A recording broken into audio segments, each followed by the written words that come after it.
I'm Tammy Yee, and I'm the author and illustrator of The Angel of Santo Tomas, the story of Fay del Mundo. And I'd like to give you a demonstration on how I created the artwork for this book, and I hope you enjoy it. Because I'm both the author and the illustrator, I'd like to give you a short demonstration on how I created the art for The Angel of Santo Tomas. When I create children's books, I like to use an iPad Pro. It really helps with my digital illustrations, and I like to use this neat program called Procreate. In Procreate, I can select different types of brushes or pencils to make my digital illustrations look like they're hand-drawn. So I'm going to select a nice pencil, and I always like to start my drawings with a rough sketch. Basically a stick figure, just to show me what kind of action I want my character to be doing. And I think I'm going to have Faye holding something. And as I draw my stick figure, I try to keep in mind the proportions. With children, they have bigger heads and smaller hands. I'm going to kind of give her a dress, and I'm going to have her holding something. Not quite sure yet. And then let's just work on her face, her eyes and her nose and her eyebrows, and give her a little smile.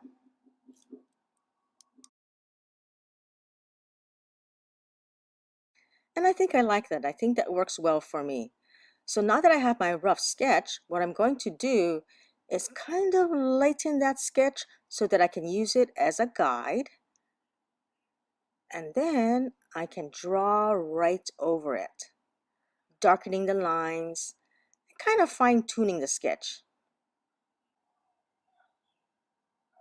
Create her hairline and her ears.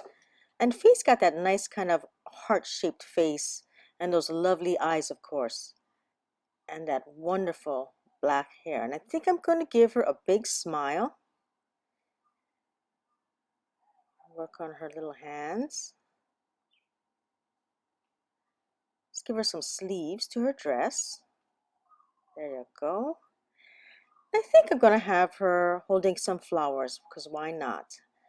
Can't forget her shoes.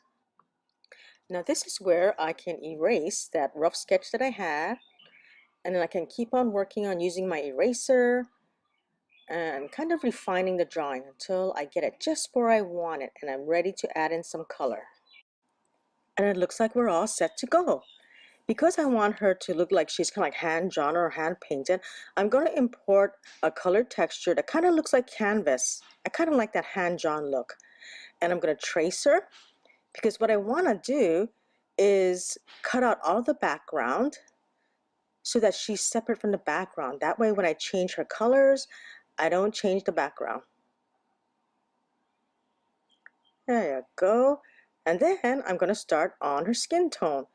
So I'm going to go carefully around her face, around her hair, tracing everything. This is where it gets really tricky sometimes, because sometimes I'll forget to trace a part, and I'll forget to adjust the tone on one part of her skin. Let's see. I think I like that. Now I'm going to use some pastel and just color in the spots that I missed.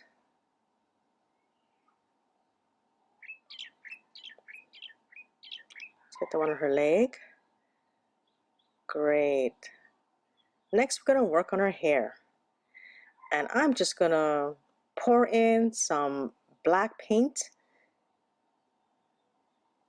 and fill in her hair.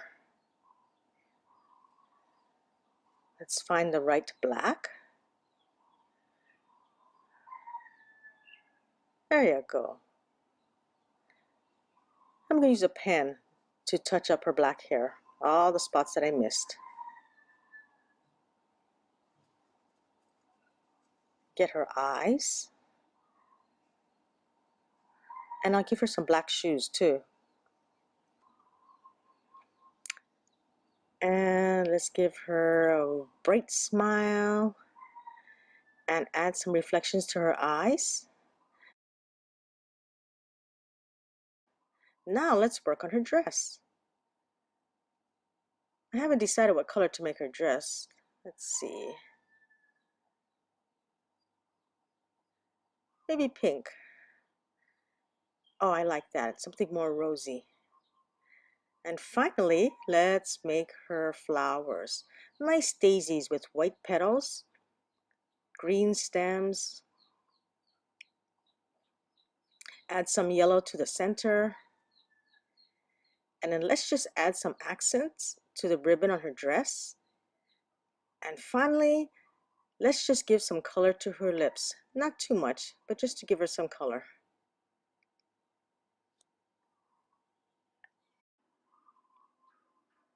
There, I think I like that. It really does add. Yeah, and I think she's ready. One of the nice things about Procreate is it's got this really great feature where you can go in and you can actually play a time-lapse video of your process illustrating. So let's try and make a video. And there you go. This is what we did today. So let's apply what we've just done to one of the actual illustrations in the book.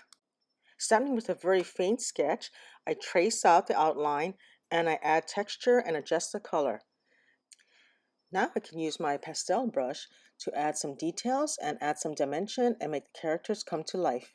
For fine details like eyelashes and eyebrows, I use a Narinder pencil.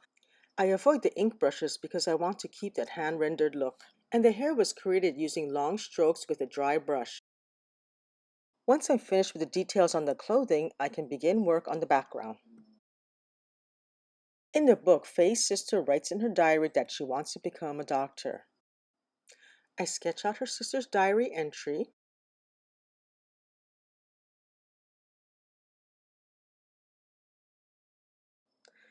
And I lay that illustration onto the illustration of the diary itself. Once I light the candle, I'm ready to work on other aspects of the background, like adjusting the color to draw attention to the diary and adding some detail to the background that ties in with the purple in the little girl's dress. And now our illustration is complete. I hope you enjoyed this demonstration, and to learn more about my book, The Angel of Santo Tomas, visit www.tumblehomebooks.org. Aloha!